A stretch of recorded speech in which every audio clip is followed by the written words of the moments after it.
Bueno, no me va a quedar más que ser bueno, ¿no?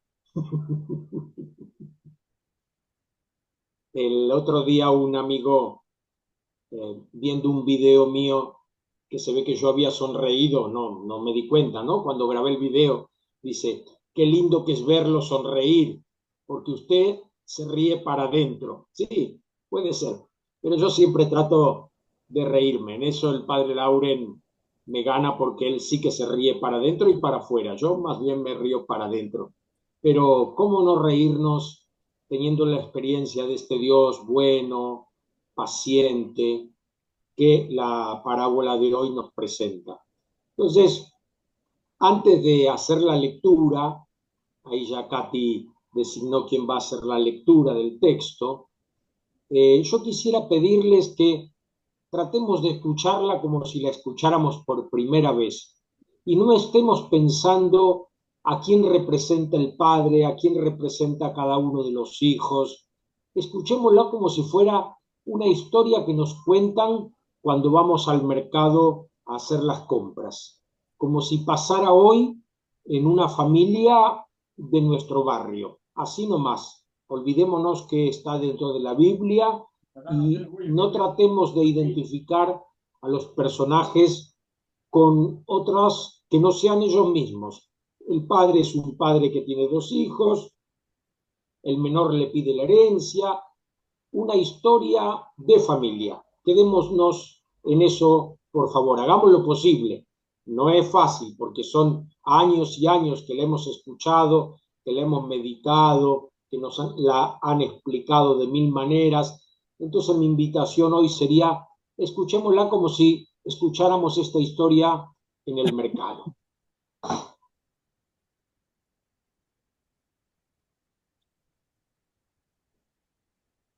Jorgito Valer. Sí, sí, ya Gerardo, ya con del Santo Evangelio según San Lucas. Había un hombre que tenía dos hijos. El menor dijo a su padre: Dame la parte de la hacienda que me corresponde. Y el padre repartió sus bienes entre los dos. El hijo menor juntó todos sus saberes y unos días después se fue a un país lejano. Allí malgastó su dinero, llevando una vida desordenada. Cuando ya había gastado todo, sobrevino en aquella región una escasez grande y comenzó a pasar necesidad. Fue a buscar trabajo y se puso al servicio de un habitante del lugar que lo envió a su campo a cuidar cerdos. Hubiera deseado llenarse el estómago con las bellotas que daban a los cerdos, pero nadie se las daba. Finalmente recapacitó y se dijo: ¿Cuántos asalariados de mi padre tienen pan de sobra, mientras yo aquí me muero de hambre? Tengo que hacer algo. Volveré donde mi padre y le diré: Padre, he pecado contra Dios y contra ti. Yo no merezco ser llamado hijo tuyo. Trátame como a uno de tus asalariados. Se levantó, pues, y se fue donde su padre. Estaba aún lejos cuando su padre lo vio y sintió compasión. Corrió a echarse a su cuello y lo besó. Entonces el hijo le habló: Padre, he pecado contra Dios y ante ti. Ya no merezco ser llamado hijo tuyo. Pero el padre dijo a sus servidores: Rápido, traigan el mejor vestido y pónganselo. Colóquenlo un anillo en el dedo y traigan calzado para sus pies. Traigan el ternero gordo y mátenlo. Comamos y hagamos fiesta, porque este hijo mío estaba muerto y ha vuelto a la vida. Estaba perdido y lo hemos encontrado. Y comenzaron la fiesta. El hijo mayor estaba en el campo. Al volver, cuando se acercaba a la casa, oyó la orquesta y el baile. Llamó a uno de los muchachos y le preguntó: qué significaba todo aquello. Él le respondió: tu hermano ha regresado a casa y tu padre mandó matar el ternero gordo por haberlo recobrado sano y salvo. El hijo mayor se enojó y no quiso entrar.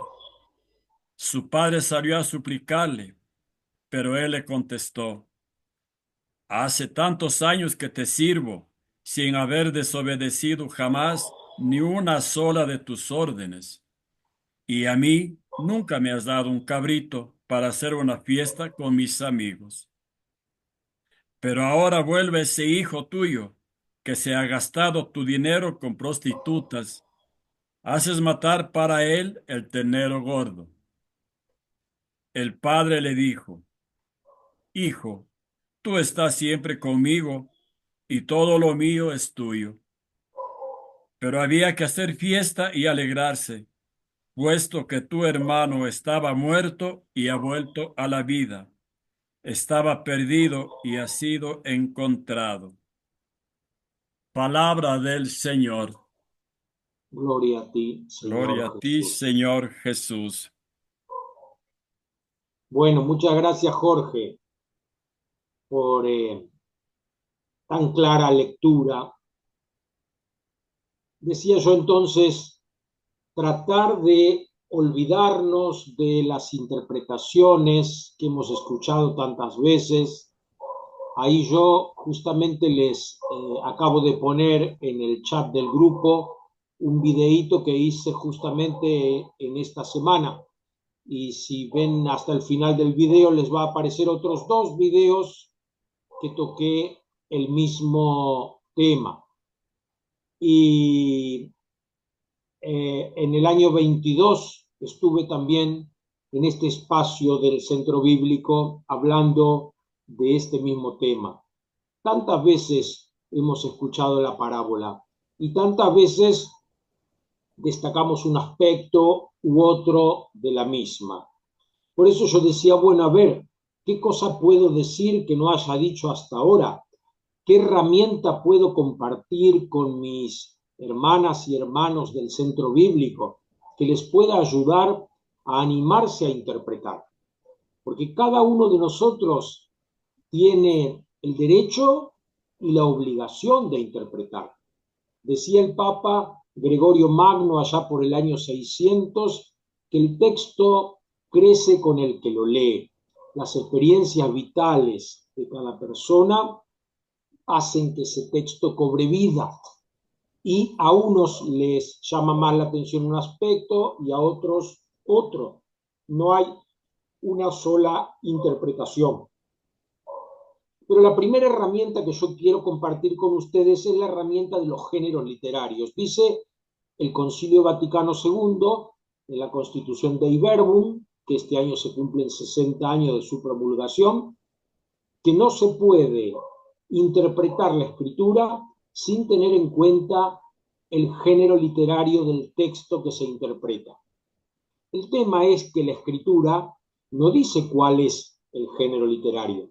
Entonces ya elegir un género literario para un texto es una interpretación, es una opción. Muchas veces nosotros caemos en lo que podríamos llamar la alegoresis, hacer de un texto que no es una alegoría. ¿Cuál es el género literario alegoría? Una narración en la que los personajes que forman parte de esa ficción, de ese relato, en realidad no son ellos mismos, sino que hacen referencia a otro. Los mismos sinópticos cometen alegoresis cuando interpretan, por ejemplo, la parábola del sembrador, diciendo que el sembrador es Dios, que la semilla es la palabra, que los distintos tipos de terrenos somos los que escuchamos esa palabra o la recibimos de una forma o de otra. Cambian el género literario parábola a género literario alegoría. Y entonces interpretan de un modo que se aleja de la narración. Por eso yo les pedía que tratáramos de escuchar este relato como si estuviéramos en el mercado, ¿eh? Y una señora que está ahí comprando contara, no saben lo que ha pasado. Hace una semana yo estaba tratando de dormir y de repente escucho una música estridente, una banda con músicos venidos de otros lados, con unos instrumentos preciosos, y de golpe veo un movimiento de gente, me asomo bien a la ventana para ver qué pasa. Iban todos a la casa de don Julio, que estaba tan deprimido y triste porque hace unos años había perdido a su hijo menor, que un buen día este muchacho tan maleducado, tan atrevido, le pidió adelantada la parte de la herencia. Y don Julio, tan bueno él, repartió lo que tenía entre sus dos hijos y él se quedó sin nada, viviendo de prestado en la casa del hijo mayor. ¿Y qué pasa con esta fiesta? ¿Por qué ahora don Julio hace fiesta? ¿Se habrá casado el mayor? No, es que volvió el menor. Y por eso han matado el animal que estaban preparando para las Navidades, lo han adelantado y lo han matado ahora para hacer fiesta por este hijo.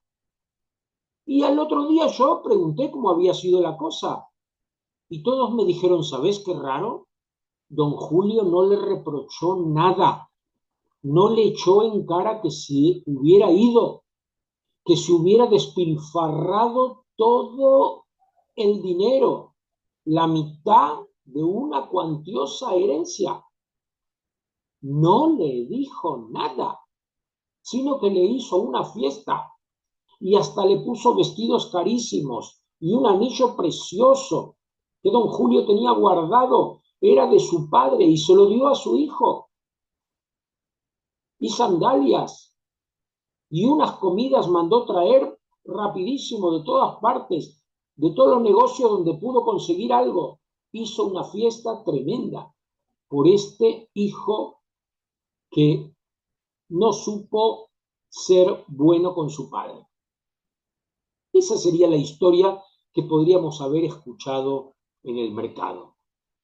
Pero nosotros, como la hemos convertido en una alegoría, enseguida pensamos que el Padre es Dios. Y el texto mismo, si se quiere, nos lo desdice. Porque fíjense que el muchacho, cuando decide regresar, se estudia una fórmula para hablar con su padre y le dice, Padre, he pecado contra el cielo y contra ti. Es decir, he pecado contra Dios, el cielo. Los judíos, para no nombrar a Dios, muchas veces hablan del cielo. Por eso en el Evangelio según San Mateo no se dice nunca reino de Dios, sino que se dice reino de los cielos. Es sinónimo. Padre, he pecado contra Dios y contra ti. Entonces este Padre no es Dios.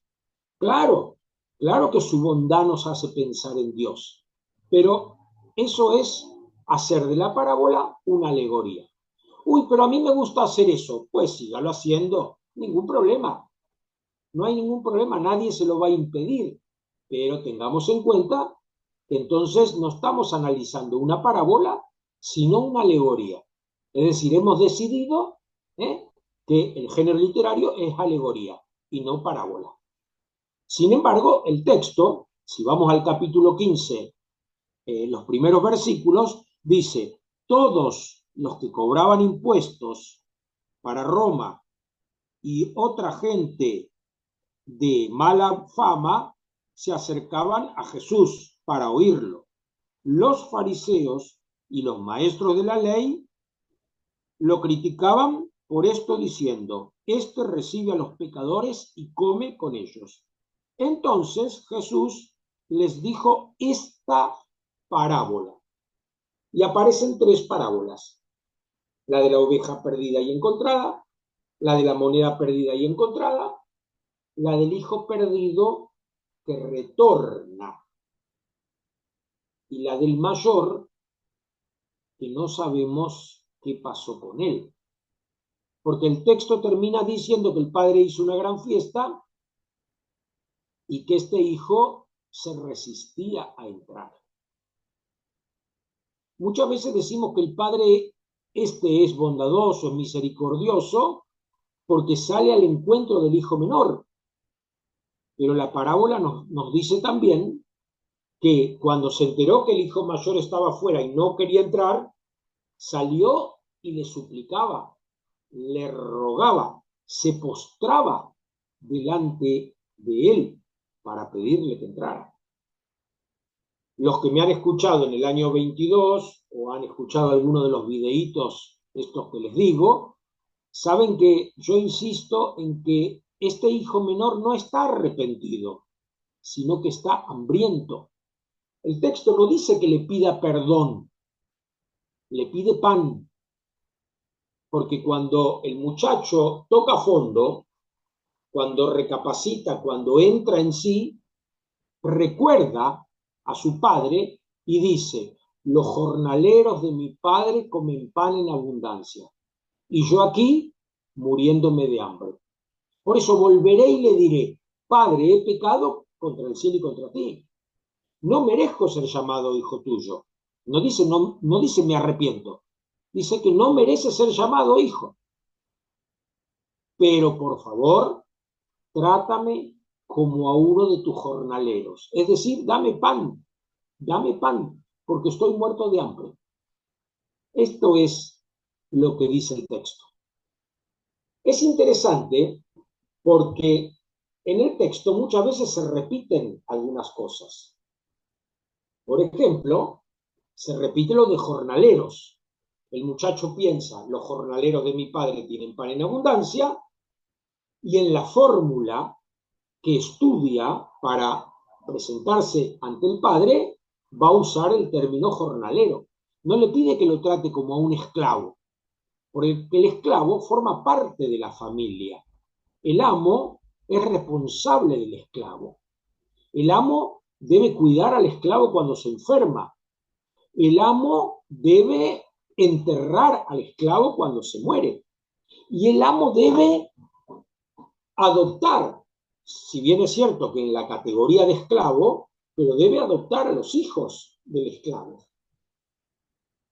A lo mejor él tiene un montón de esclavos y ya no da abasto para dar de comer a todos. Sin embargo, si nace un nuevo esclavo, el amo tiene obligación de aceptarlo. Si nace un chico enfermo, discapacitado, lo mismo lo tiene que aceptar. Forma parte de la familia, del clan. En cambio, el jornalero no. El jornalero es alguien que uno contrata para un trabajo puntual. Tengo que pintar una habitación, contrato a un pintor por 2 días. No forma parte de la familia. Y esta categoría es la que este muchacho pretende para sí. No pretende volver a ser hijo. No pretende que el padre lo trate como a un hijo, aunque lo llama padre. Padre, he pecado contra el cielo y contra ti. No merezco ser llamado hijo tuyo. Trátame como a uno de tus jornaleros. Esta misma fórmula la va a repetir este personaje cuando se encuentra con su padre que le sale al encuentro. Pero el personaje padre no permite que llegue al final de la fórmula. Sí, ya sé, alguien me va a decir, pero Gerardo, el personaje padre no sabe cómo continúa la fórmula. Sí, el personaje padre no lo sabe, pero el autor del relato sí lo sabe.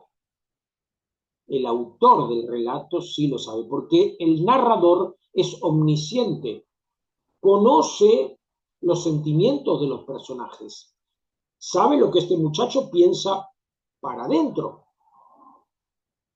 Recapacitó y se dijo a sí mismo, no en voz alta. El narrador lo sabe. Y cuando el muchacho lo dice ante el padre se abalanza sobre él. El verbo que se usa es el mismo que se va a usar en la parábola del samaritano compasivo. Cuando el samaritano ve al herido medio muerto al borde del camino, dice que se se abalanzó sobre él, se le echó encima para socorrerlo. No sé si el enfermo lo habrá, perdón, enfermo no, malherido, si el malherido lo habrá recibido de esa manera. Tal vez pensaba, este me va a rematar. Vaya a saber cómo el hijo recibe este abrazo del padre. Vaya uno a saber. Me acuerdo que leí una historia antigua del Imperio Romano que estaban por ahorcar a un muchacho por ladrón y el muchacho estaba ahí ya con la soga al cuello y su padre se acercó y lo abrazó y el hijo le arrancó la oreja de un mordisco. Entonces el padre le dijo, mal hijo, no solamente sos una ofensa para toda la familia, un bochorno para mí, te están quitando la vida por ladrón y me arrancás la oreja. Y el hijo le contestó, si la primera vez que me traje algo de otra casa me hubieras reprendido y castigado, no hubiera seguido haciendo lo mismo y no hubiera terminado como terminé. ¿Ven? Otra parábola, ¿no? De un padre con un hijo que termina mal y en ese abrazo que le da el padre, el hijo reacciona con violencia. Pero en esta otra parábola, lo que dice el hijo es muy cierto. Y también nosotros entonces podríamos decir, pero ¿y por qué este padre, si el narrador lo sabe todo, si el narrador sabe dónde está el hijo, si el narrador sabe que está pasando necesidad, que está trabajando en la casa de un criador de cerdos del extranjero, una cosa asquerosa para un judío, el cerdo, ¿cómo no hace que el padre intervenga y lo libre de eso? ¿Cuántas veces nosotros mismos decimos, pero ¿por qué Dios permite tal cosa? ¿Por qué Dios no hace nada? ¿Por qué no interviene? ¿Por qué no evitó que yo cometiera tal o cual error? ¿Por qué? Y esta es la gran pregunta que yo quisiera que nosotros nos hiciéramos hoy, meditando en esta parábola como si fuera simplemente un relato que escuchamos en el mercado. ¿Cómo es que este padre no mandó a nadie, no hizo nada, simplemente esperó? ¿Qué es lo que nos quiere transmitir el narrador cuando nos cuenta esta historia? Porque el narrador se inventa esta historia. A lo mejor hay una base real, a lo mejor el narrador escuchó en alguna oportunidad algo parecido, sobre todo en la primera parte, de que un hijo se fue de la casa del padre, pegó un portazo, ya que le pida la herencia y que el padre se la dé, ya suena un poco raro, ¿verdad? Y que vuelva y el padre le haga fiesta, bueno, esto seguro que el narrador nunca lo había escuchado. Puede ser que esta sea una parábola que haya dicho Jesús, también así, partiendo de una base de alguna historia que ocurrió en su tierra natal o por los pueblos por los que él caminaba, o puede ser una invención para mostrar este respeto por el proceso, por el proceso. Si nosotros comparamos a los dos hijos, si es por el comportamiento externo, el mayor se lleva todas las felicitaciones, porque siempre trabajó para su padre, porque cuando el padre le dio la mitad de sus bienes, no le dijo al padre, bueno, ya me diste lo mío, ahora hacé la tuya, anda a un geriátrico. Yo he conocido casos de padres que han repartido en vida la herencia y que han terminado muy mal, muy pobres, porque tal vez ninguno de los hijos se compadeció. Ya me diste lo mío, ahora, ¿qué querés? No, no es lo tuyo, en realidad es lo del padre. dice el texto, el padre repartió entre ellos la herencia. No sabemos cómo la repartió. Muchos comentaristas insisten en que, según las costumbres antiguas en general y de Israel en particular, al mayor le tocaba o toda la herencia o al menos 2/3 partes. Pero acá el texto no lo dice, dice que repartió entre ellos. Por eso cuando el hijo mayor después le va a reclamar, nunca me diste un cabrito. Pero ¿cómo me decís eso? Le dice el padre. Si todo lo mío en realidad es tuyo, yo no tengo nada. Yo estoy viviendo de prestado. Yo estoy viviendo de prestado. Vos me seguís considerando como si yo fuera el dueño, pero en realidad no soy el dueño. Te lo di todo a vos. Los que hemos criado hijos, y sobre todo si tenemos la dicha de ser abuelos, sabemos que en realidad el padre, la madre, no engendran hijos, sino padres y madres. Nosotros nos convertimos verdaderamente en padres y en madres cuando vemos que nuestras crías, nuestros hijos, son buenos padres o madres. Ahí nos convertimos en padres. Ahí decimos, tan mal no lo debo haber hecho. Porque ellos salieron bien, porque están haciendo lo mismo que yo hice con ellos. Entonces, este padre tendría que estar orgulloso de este hijo mayor. Y seguro que lo estaba, porque era un muchacho bueno que no lo abandonó y que lo siguió considerando el dueño de todo. Por eso le dice, no me diste, no, pero ¿por qué te voy a dar yo si los cabritos son tuyos? Le dice el padre. Vos me los estuviste dando a mí. Vos me los estuviste dando a mí. Vos sos el bueno en realidad, el buen hijo. Es un buen hijo, pero no es un buen hermano. No es un buen hermano. ¿Y saben qué? En la Biblia es difícil encontrar hermanos buenos entre sí. Acuérdense de la primer parejita de hermanos, Caín y Abel. En el Evangelio de Lucas, Marta y María. Los discípulos que se pelean por quién es el mayor. No se llevan bien como hermanos, no se llevan bien como iguales. Es mucho más difícil la relación entre iguales que entre superiores y súbditos. Es más fácil respetar a los superiores y tratar bien a los súbditos que llevarse bien con los que están en la misma dimensión. Y yo que además de teólogo soy psicólogo y que recorro y visito familias y comunidades religiosas y que también tengo mi familia, esta realidad la compruebo todos los días. La relación entre pares es más difícil. En una relación de pareja siempre es más difícil la relación entre esposo y esposa que con los hijos.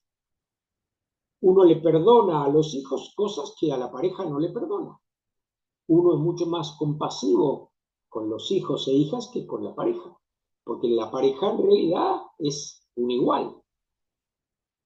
Entonces, este es un buen hijo, el mayor, pero no es un buen hermano. De hecho, nunca habla de mi hermano. Cuando pregunta, ¿qué está pasando? Un servidor le dice, es que vino tu hermano y tu padre, o sea, lo ubica muy bien en el lugar que tiene en la familia. Sin embargo, él cuando habla con el padre, no lo llama padre y le dice, ese hijo tuyo. Yo tengo 2 hijas y cuando eran chicas y yo volvía a casa de estar afuera por algún motivo y mi esposa me decía, tu hija, y digo, ¿qué habrá hecho? Porque si no, siempre son hijas de ella, ¿no? O habla de nuestros hijos. Me dice, tu hija, algo habrá hecho. Ese hijo tuyo. Y acá Jorge cuando leyó dice que este muchacho había derrochado su dinero llevando una vida licenciosa, ¿no? Como dice ahí el adjetivo que le ponen, a la vida, pero en realidad el término griego no habla de licenciosa en el sentido de desordenada, sino en el sentido de despreocupada. No pensó en el mañana, no pensó en el mañana. ¿Se acuerdan la parábola de la hormiga y la cigarra? Que la hormiga trabaja todo el invierno, perdón, todo el verano, y la cigarra se la pasa cantando. Y se ríe de la hormiga porque trabaja y trabaja y trabaja todo el verano. Claro, en el invierno la hormiga está en el hormiguero y tiene provisiones, y la cigarra está muerta de hambre porque se pasó el verano cantando. Esa es una parábola, una fábula muy antigua, que encontramos en escritos prácticamente contemporáneos al Evangelio. Entonces, este hijo mayor, que muchas veces nosotros comparamos con los fariseos, con los doctores de la ley, que son mucho más parecidos a nosotros que no los muchachos como este hijo menor que andan por ahí haciendo farra. ¿Conocen ustedes esa canción que dice, no estaba muerto, andaba de pachanga? ¿No? Y lo daban por muerto, pero no estaba muerto. Estaba disfrutando del dinero que tenía, pensando que nunca se le iba a acabar, pero se le acabó, se le acabó. Qué suerte que cuando se le acabó, se acordó de cómo su padre trataba a los jornaleros. Qué lindo que es eso, tener memoria de Dios y tener memoria de tanta gente que ha sido buena con nosotros a lo largo de nuestra vida y que nos permite estar hoy acá interesados por estas cosas. Porque si no hubiera sido por alguna mamá, por algún abuelo, abuela, por alguna catequista, por algún buen sacerdote, alguna religiosa, algún ejemplo en nuestra comunidad, tal vez hoy nosotros no estaríamos acá. Y estamos acá porque todavía ese recuerdo de esas personas bondadosas nos hacen tratar de seguir más de cerca a Jesús. Entonces, lo que yo quería hoy pensar un poco con ustedes es cómo necesitamos de la virtud de la paciencia para saber esperar, para acompañar los procesos, para acompañar los procesos.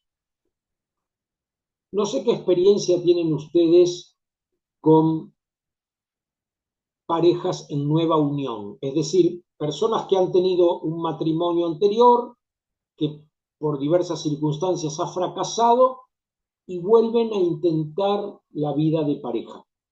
La experiencia que yo tengo es que comúnmente son buenas parejas, mejores que las que tuvieron al principio, porque el fracaso que tuvieron con la primera pareja les enseñó y aprendieron de ese fracaso para construir una pareja nueva, distinta. La vigilia pascual nosotros cantamos, feliz culpa la de Adán que nos mereció un tan grande redentor. ¿Cuántas cosas nosotros hemos aprendido a los golpes? Cada uno de nosotros puede hacer memoria. Y a mí a veces cuando me cuentan, no sé, por ejemplo, le presté dinero a una persona y no me lo devolvió nunca más. Bueno, perdiste un poco de dinero. Vas a ser más cuidadoso la próxima vez. Espero que no dejes de ser generoso por eso. Sería muy triste que una mala experiencia te haga malo, pero sí tal vez prestar atención, si es que no le querés regalarle el dinero. Conocí una persona que era muy amiga de los libros. Y cuando le pedían un libro prestado, se lo daba y le decía, te lo regalo, yo me voy a comprar otro. Y de esa forma no tenía que lamentar que no le devolvieran. Que bien que es difícil que alguien le devuelva a uno los libros que presta, ¿no? Entonces decía, te lo regalo. En la obra Los Miserables de Víctor Hugo, cuando un hombre que ha estado preso injustamente en la cárcel sale, un obispo lo recibe en su casa, le da de cenar y le dice a la doméstica que ponga los cubiertos de plata. Y este buen hombre, al que el obispo le ofrece quedarse a dormir, se levanta a la noche y se roba todos los cubiertos. La policía lo apresa. ¿De dónde sacaste esto?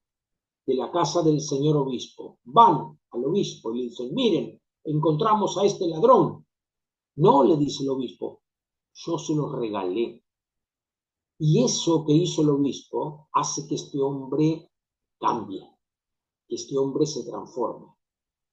Respetar los procesos es algo que a todos nos cuesta. A los que somos padres, madres, nos cuesta mucho respetar los procesos de nuestros hijos, porque muchas veces, como ya hemos pasado por situaciones parecidas o hemos conocido situaciones parecidas, decimos, este va a sufrir mucho, este va a golpearse la cabeza, y tratamos de evitarlo, pero a veces no hay que evitar tantas experiencias que por ahí causan dolor, porque si no, no maduran. Es lo que nos pasa con estas nuevas generaciones. Estoy viendo estos días una serie en Netflix que se llama Adolescencia. Son solo 4 capítulos. Vi 3 y estoy temblando, no me animo todavía a ver el cuarto, porque es muy fuerte. Pero muestra una realidad que la vemos cada vez más entre los jóvenes, las nuevas generaciones, que tienen una inmadurez afectiva muy grande, que el uso desproporcionado de los medios los atontan. Esta mañana le hacía ver a mi nieto de 5 años unos dibujitos de Disney, de Mickey, que yo veía cuando era chico, para que él viera lo que son dibujos en blanco y negro. Nunca había visto dibujos en blanco y negro. Digo, mira, estos son los dibujos que veía tu abuelo cuando era chico, ¿no? Y se quedó encantado con esos dibujos. Pero claro, yo me tuve que quedar al lado de él, explicarle, mostrarle, ¿sí? Y es cosa que a veces no hacemos, acompañar los procesos. Desde el púlpito, desde el ambón, desde el altar, desde el lugar del catequista, del predicador, muchas veces denunciamos los pecados, los errores, los malos hábitos, pero no acompañamos los procesos de conversión. Y este me parece que es el mensaje de la parábola.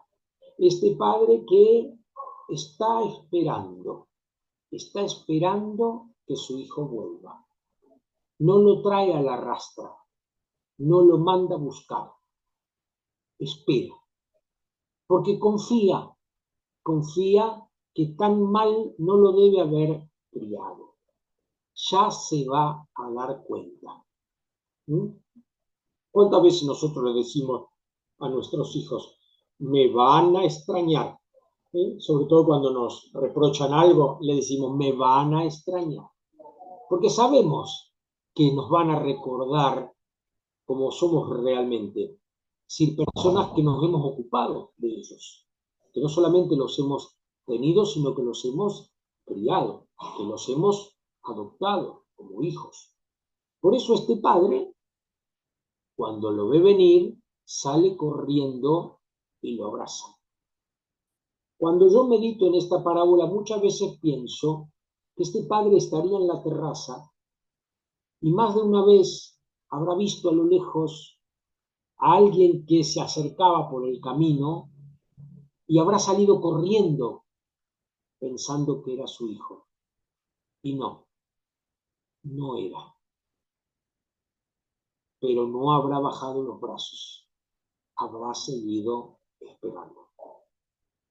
Esta parábola Jesús la cuenta, según dice Lucas, o Lucas la pone en labios de Jesús, en esta escena. O sea, estamos analizando una parábola que está dentro de un relato de tipo histórico. Jesús viene haciendo camino, todos los pecadores, los cobradores de impuestos para Roma, es decir, los publicanos, se acercan, lo escuchan con agrado, porque Jesús no tiene palabras de reproche para ellos, sino de comprensión. En realidad el Evangelio de Lucas es un evangelio de mucha comprensión. Acordémonos en el capítulo 19, donde se narra la pasión.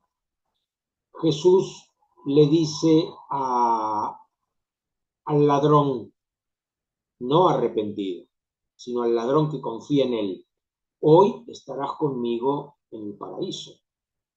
Y la última oración que hace Jesús, antes de decir, en tus manos encomiendo mi espíritu, entonces sería la penúltima oración, Padre, perdónalos, no saben lo que hacen.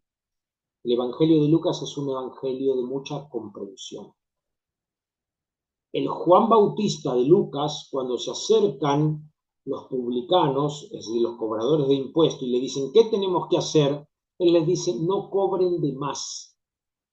No le dice, no cobren. Le dice, no cobren de más. Es decir, respeta que lo que hacen es su trabajo, es su profesión. No pueden dejar de hacer eso. Pero no cobren de más. Y a los soldados no le dicen, no ejerzan más la milicia. No, les dice, no, no se aprovechen, no sean violentos. El Evangelio de Lucas es así. Entonces, este Jesús que es criticado por los doctores de la ley, por los fariseos, por los que son como nosotros, que estudian la Biblia, que se interesan por las cosas de Dios, que cumplen con los preceptos, que no comen carne los viernes, que van a misa el domingo, le echan en cara no solamente que hable con los pecadores, sino que coma con ellos. Coma con ellos. Y el padre de la parábola come con este hijo menor. Le hace una fiesta y se sienta a la mesa junto al hijo menor, seguramente. El que no sabemos si come o no come es el mayor.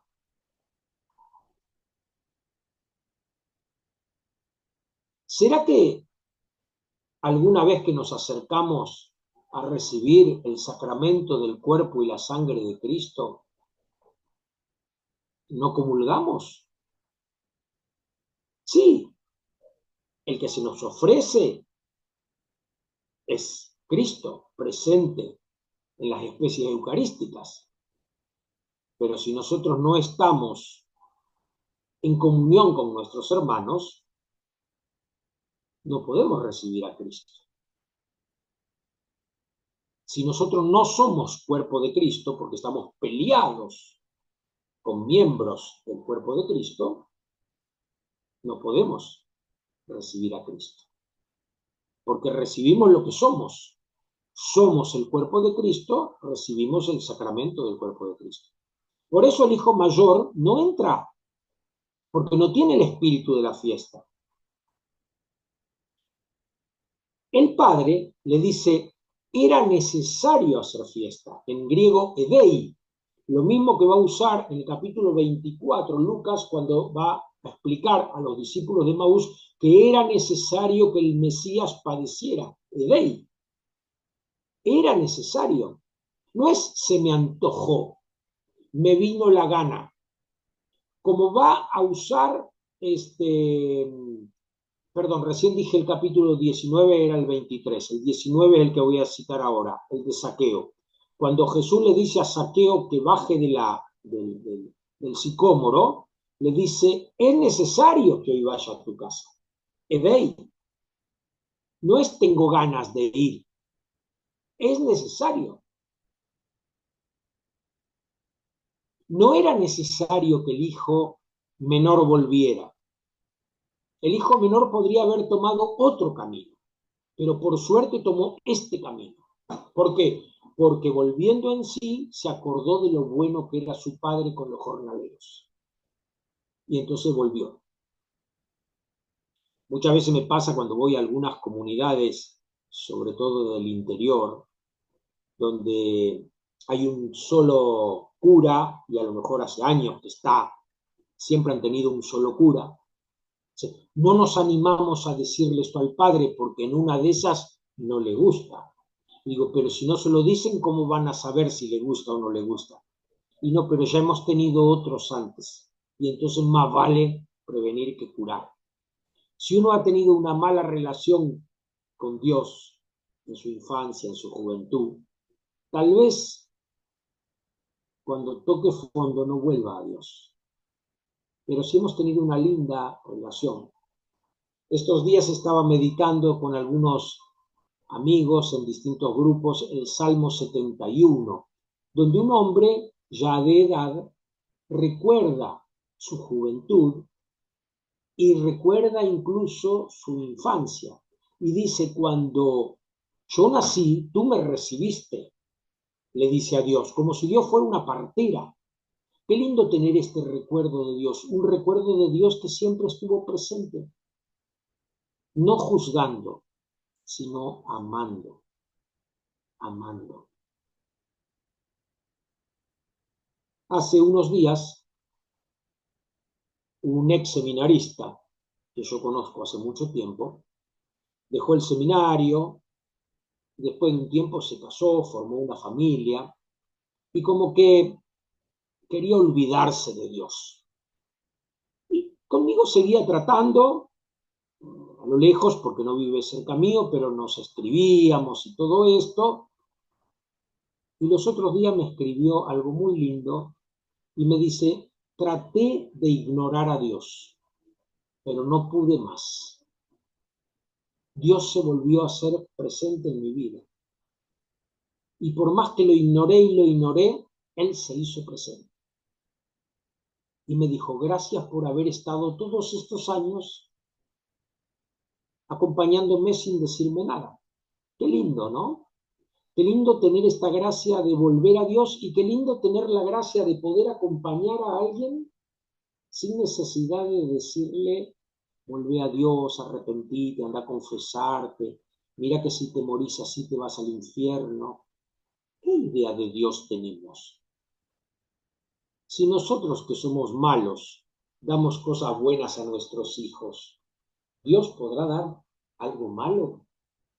¿Dios podrá mandar a alguien al infierno? El nuevo catecismo de la Iglesia Católica dice que el infierno es el estado de autoexclusión del amor de Dios. Uno le da la espalda a Dios.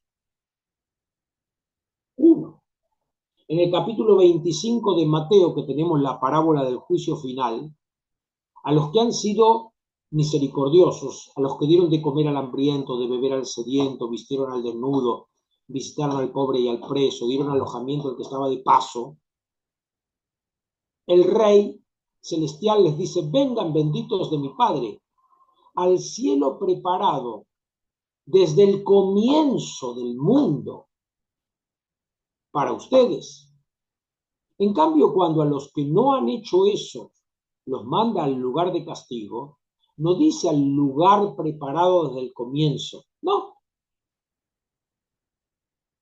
Es un lugar de castigo, pero no está en el plan de Dios ese lugar. Entonces también a lo mejor tendríamos que pensar eso, ¿no? Que esa imagen del infierno la han ido construyendo algunos autores sagrados y algunos predicadores para tratar de convencernos de que tenemos que volver a Dios. Pero si queremos convencer a alguien, mejor esta parábola que la del infierno.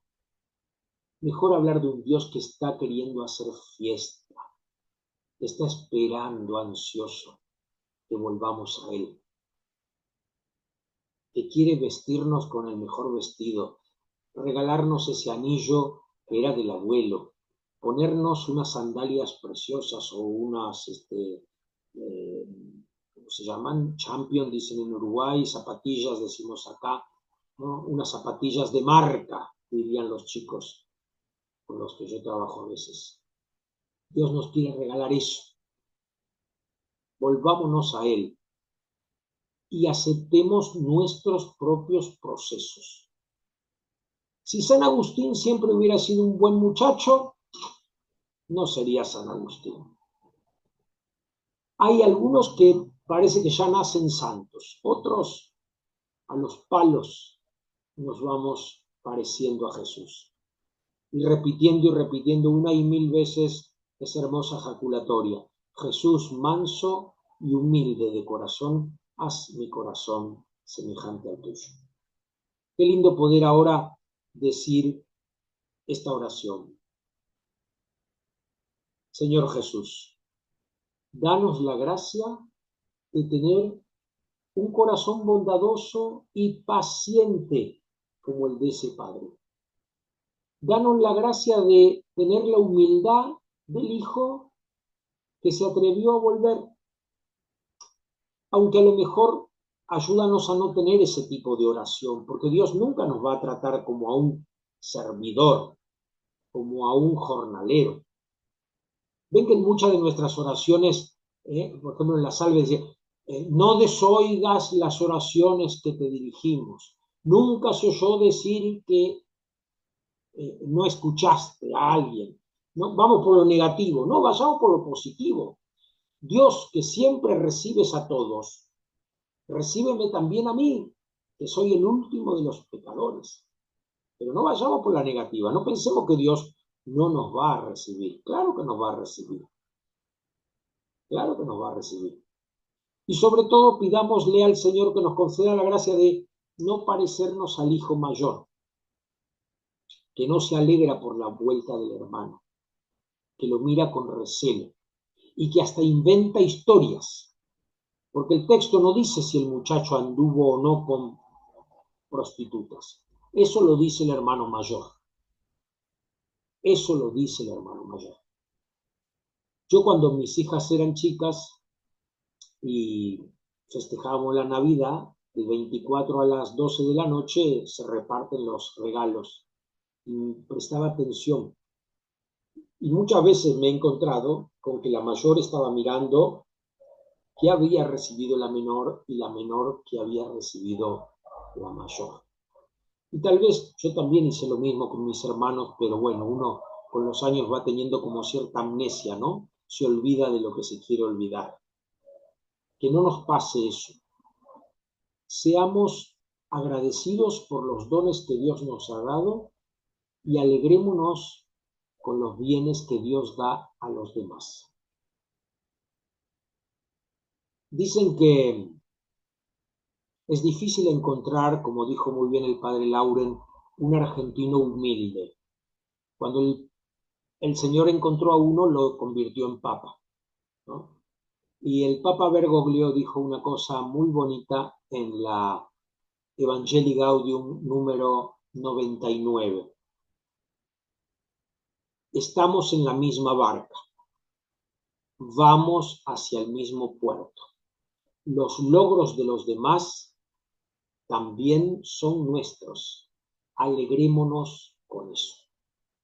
Yo me alegro mucho, honestamente, de todo el bien que hacen en el Centro Bíblico Verbo Divino, de todos los cursos tan maravillosos, sólidos y sencillos que permiten a tantas hermanas y hermanos crecer en la fe.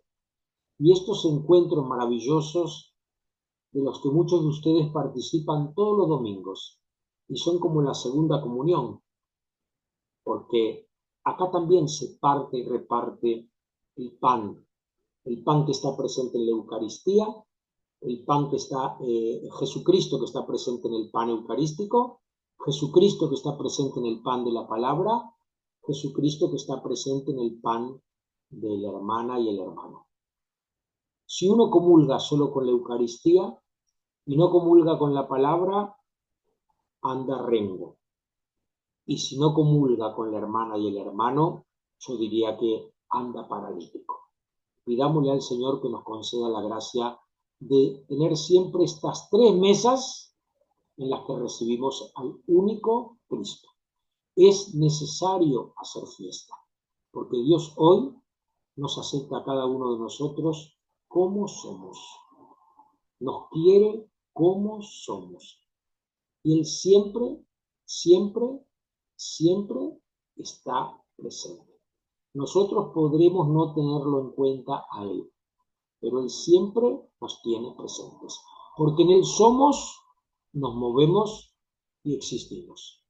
Si por un segundo Dios dejara de pensar en nosotros, nosotros dejaríamos de existir. Así que démosle gracias a Dios, porque si estamos acá es porque Él está pensando en nosotros. Bueno, gracias por permitirme compartir esta tarde con ustedes y acá quedo para escuchar comentarios, preguntas.